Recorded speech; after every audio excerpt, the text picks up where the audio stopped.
Oh, Lisa, let's be thorough this time, okay? We'll be on a long trip for 6 days. You've got plenty of time. Make sure you clean thoroughly. Looks like you can get plenty of housework practice. Go for it, Lisa. Understood. I will make sure to clean thoroughly. Several days later. Hey, what's going on? We can't get into the house. I figured as much. What does that mean? What is this, Lisa? What did you do? Explain. Where are you right now? What did you do while we were on vacation? My name is Lisa, a 30-year-old part-time housewife. I've been married to my husband Henry, who's 4 years older than me, for just under a year. You could say we're still in our newlywed phase. I had dreams of living a sweet life with just the two of us. That was the plan, until we got married. After deciding to get married, we purchased a house and started living together. At first, everything was going well, but then we ran into a problem. Lisa, what's for dinner tonight? Honey, what did we have for dinner last night? We had curry last night. It's summertime, so something light would be nice today. Something light, got it. The problem we encountered was that my in-laws started living with us without our consent. We never discussed living with my husband's parents. We bought the house intending to live there just the two of us. And yet, without a word to me, my in-laws decided to make themselves at home. At first, they just came over and stayed on weekends, but it escalated and they brought their own furniture and started acting like it was their house. It'd be nice if my husband said something, but with him saying things like, Mom, are you feeling the summer heat? Are you okay? Dad too? I'm worried. I don't hold out much hope. I didn't realize until we got married, but my husband acts like a child in front of his parents. He has no opinions about his parents living in our house without our consent. I've tried talking to him about it when it's just the two of us. Hey, I didn't hear anything about your mom and dad moving in. Our house isn't big and we won't have enough rooms when we have a kid. What are we going to do about this? You need to explain and get them to move out. All my husband had to say was this. What are you talking about? We can just move if we have a kid. I think mom and dad would be happy to live with their grandchild. I'd be happy to live with everyone too. Not only does my husband not see any problems with his parents living with us, but he seems to be happy about it. It's hopeless. I gave up on having my husband explain to them. I blame myself thinking, why didn't I realize this before we got married? My husband lived with his parents until we got married. I only visited his parents' house once when we went to introduce ourselves before the wedding. So I had no idea what his lifestyle was like. I had no idea he was such a mom's boy and a daddy's boy. Living with his parents, all of a sudden, is stressful enough. But there's even more piled on top of that. Hey, Lisa, there's nothing I can eat for dinner today. Can you make something else? Isn't fish, boiled vegetables, greens, and soup okay? I'm not in the mood for fish. I wanted meat today. My mother-in-law is acting like a princess. She's always had something to complain about, this or that. I don't have any meat right now. Oh, is that so? Let's order delivery then. My mother-in-law started ordering luxurious hors d'oeuvres, not the sort of thing one would usually order on a weekday. It's fine if she wants to splurge with her own money, but... hello. I'll take one of those luxurious hors d'oeuvres. Yes, you can charge it to the usual card. Huh? My mother-in-law had registered my card without my permission. At first, I was shocked, and I asked why she would do such a thing. Because everyone will eat if I order, right? It's everyone's food expense, so it's normal for you to pay, right? She said, brandishing her own theory. Sure enough, if my mother-in-law orders too much food, everyone has no choice but to eat it. I reluctantly eat as well. But why should it be taken for granted that I bear the entire burden? I can't understand my mother-in-law's thinking at all. And my father-in-law is quite a character too. If you're a wife supporting a family of 4, you have to prepare both meat and fish. Everyone might feel different, right? This is exactly why modern women are so... Oh boy. No, you're the biggest oh boy here. Of course, my father-in-law doesn't scold my mother-in-law for her whims. On the contrary, he seems to agree with her and blame me, pushing his stereotypical views onto me. They are indeed 2 peas in a pod, I suppose. Modern people just can't do the simplest things, can they? It's a real problem. Good thing we have delivery. That's right, there's such a variety of delivery these days. I'd rather have delivery every day than Lisa's home cooking. My in-laws seem to enjoy making fun of me. Even though I'm covering their food and living expenses and even the money for this house, why should I be made fun of? Anger was bubbling up inside me, accumulating. Because my in-laws are in the house, I began to feel that being at work is better. Fortunately, my work was going well and there was talk of a promotion. I was asked if I wanted to be a project leader, and I accepted both. I figured that if I kept busy, my stress from home would lessen. The days when I can't prepare meals have increased, and if my in-laws order delivery, it can't be helped at this point. I prioritize getting away from my in-laws.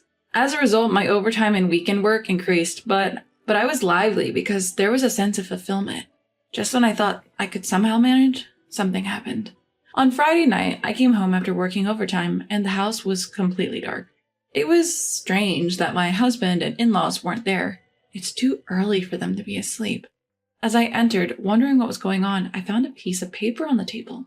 It read, "We're going on a trip. We'll be back on Sunday." What? I hadn't heard anything about a trip. What made me even angrier was that the room was cluttered with delivery containers and bottles of drinks. It's typical for my in-laws and husband not to do housework or tidy up, but they could at least throw away the trash before leaving. I was so angry that I raised my voice.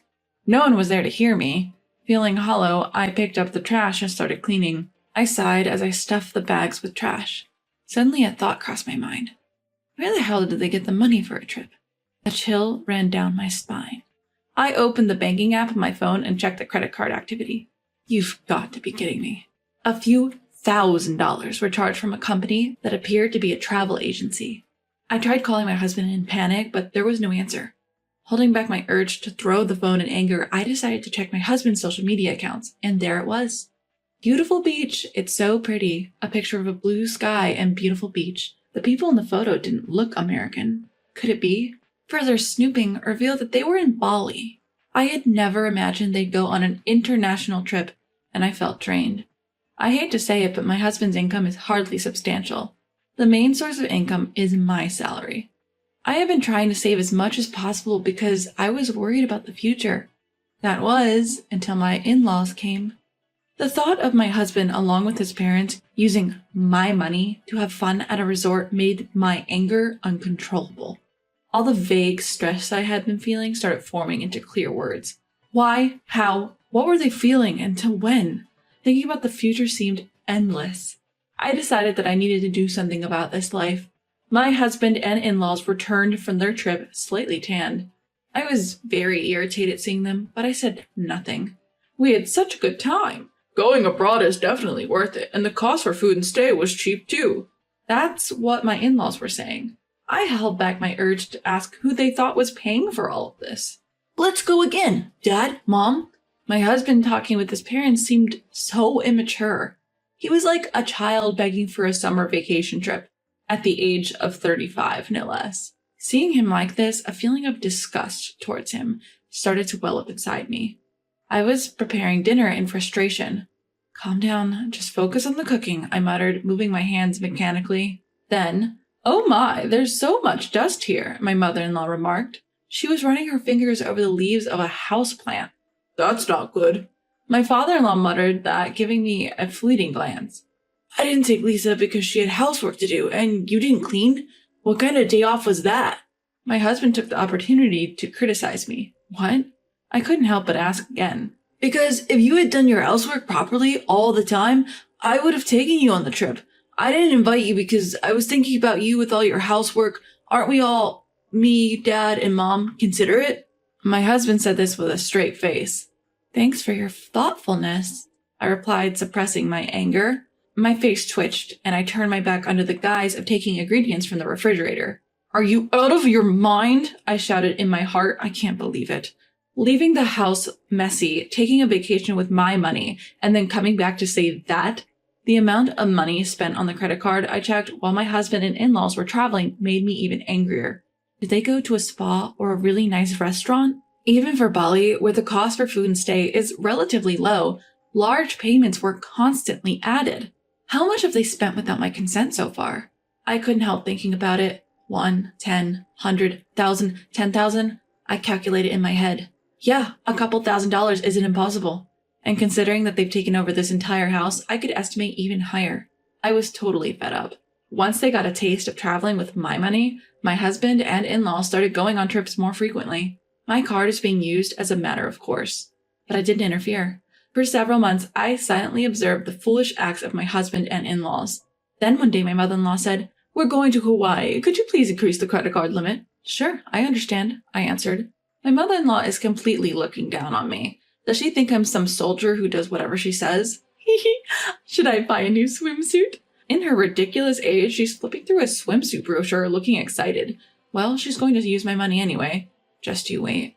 I glared at my cheerful mother-in-law. She's so engrossed in the brochure, she doesn't even notice. The day my husband and in-laws left for Hawaii, the room was the messiest it had ever been. My husband and in-laws are apparently heading to the airport soon, and they are busily checking their luggage. As usual, they seem to have no intention of cleaning up the room. "Oh, Lisa, make sure you do it right this time," my mother-in-law told me. "It's a long trip this time, 6 days, plenty of time, make sure you clean up well," my father-in-law orders me. "You'll have plenty of time to practice your house chores. Good luck, Lisa," my husband says cluelessly. What is he talking about? Seeing it was about time, all three of them started to rush. Their chatting and leaving looked genuinely fun. Understood, I'll make sure to clean thoroughly.